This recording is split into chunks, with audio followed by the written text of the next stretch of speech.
നേതാവേ രാവിലെ അണിഞ്ഞൊരു എങ്ങോട്ടാ? ജയിൽ വരെ പോണം. ആ ജയിലില്ല. ഇന്ന് ജീവപര്യന്ത ശിക്ഷ കഴിഞ്ഞ് ശിവൻ ജയിലിൽ നിന്ന് ഇറങ്ങിയല്ലേ? ശിവനാ? ഏത് ശിവൻ? നമ്മളെ വലിയ ബംഗ്ലാവ് കുടുംബത്തിലെ രാമേട്ടന്റെ അനിയൻ ശിവനില്ലേ? അതെന്താ നേതാവേ? അതൊരു വലിയ കഥയാണ്. ചേട്ടന് വേണ്ടി ബലിയാടായ ഒരു അനിയന്റെ കഥ.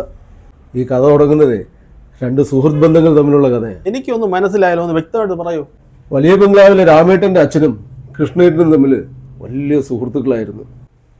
കൃഷ്ണേട്ടൻ ഒരു സാമ്പത്തിക ബുദ്ധിമുട്ട് വന്നപ്പോൾ, അതായത് അദ്ദേഹത്തിൻ്റെ വീട് വരെ ജപ്തിയാവുന്ന ഒരു അവസ്ഥ വന്നപ്പോൾ, നമ്മുടെ രാമേട്ടൻ്റെ അച്ഛനാണ് മകളുടെ വിവാഹത്തിന് വേണ്ടി കരുതി വെച്ചിരുന്ന പൊന്നും പണവും എടുത്തു കൊടുത്ത് സഹായിച്ചത്.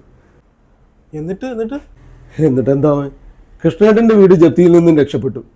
പക്ഷേ സാഹചര്യങ്ങൾ ഉണ്ടായിട്ടും കൃഷ്ണേട്ടൻ ആ പണം തിരികെ കൊടുത്തില്ല. അങ്ങനെ രാമേട്ടൻ്റെ പെങ്ങളുടെ വിവാഹവും മുടങ്ങി. അഭിമാനക്ഷതമേറ്റ രാമേട്ടൻ്റെ അച്ഛൻ ആത്മഹത്യയും ചെയ്തു. പക്ഷേ മക്കൾ വെറുതെ വിട്ടില്ല. അങ്ങനെ രാമേട്ടനും ശിവനും കൂടെ ചേർന്ന് കൃഷ്ണേട്ടനൊന്നങ്ങ് പണിതു.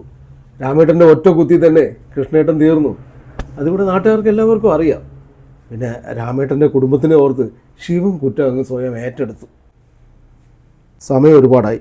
എന്തായാലും ഞാനൊന്ന് ജയിൽ വരെ പോയിട്ട് വരാം. ഇന്ന് വരെയല്ലേ? നീ അവൻ്റെ എന്നാ ഫോൺ വാങ്ങിച്ചേ? ആവശ്യമില്ലാത്ത ഗെയിമുകളും കുത്തിക്കൊണ്ട് നിൽക്കുന്നു. അതിൻ്റെ ചാർജ് തീരാറായി. ചുമ്മാ വിളിച്ച ഞാൻ കളിച്ചോട്ട്.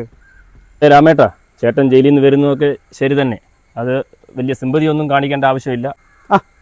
അവനിങ്ങ് വരട്ടെ, അതൊക്കെ ഞാൻ കൈകാര്യം ചെയ്തോളാം. Game success. ചെറിയച്ഛൻ്റെ കാര്യം ഇപ്പം പറയുന്നേ. മതി, ആ ഫോണിങ് എടുത്തേ. ശിവൻ വരുന്നുണ്ട്, ഞാൻ കൈകാര്യം ചെയ്തോളാം. രാമേട്ടാ, അപ്പോ ഇതാരാ? ഹരിയുടെ മോനല്ലേ?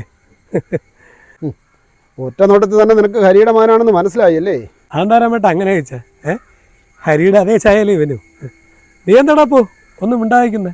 ഒന്നുമില്ല ഏട്ടാ, എന്ത് പറയാ. അല്ല, ഇനി എന്താ നിന്റെ പരിപാടി? ഇത്രയും നാൾ ജയിലിലായിരുന്നില്ല രാമേട്ടാ. ഇനി ചേട്ടത്തേമ്പൊക്കെ ഉണ്ടാക്കുന്ന നല്ല ഭക്ഷണമൊക്കെ കഴിച്ച് സ്വസ്ഥമായിട്ടൊന്ന് ജീവിക്കണം.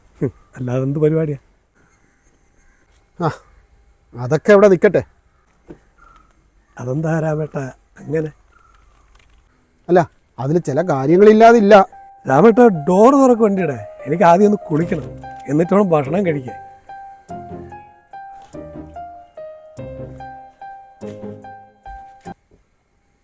എന്താ അപ്പു? എടാ അപ്പു, മാടാ, ശിവേട്ടൻ കയറട്ടെ. രാമേട്ടാ, ഇവനൊന്ന് മാറ്റിക്കേ. അല്ല, അതിൽ ചില കാര്യങ്ങളില്ലാതില്ല.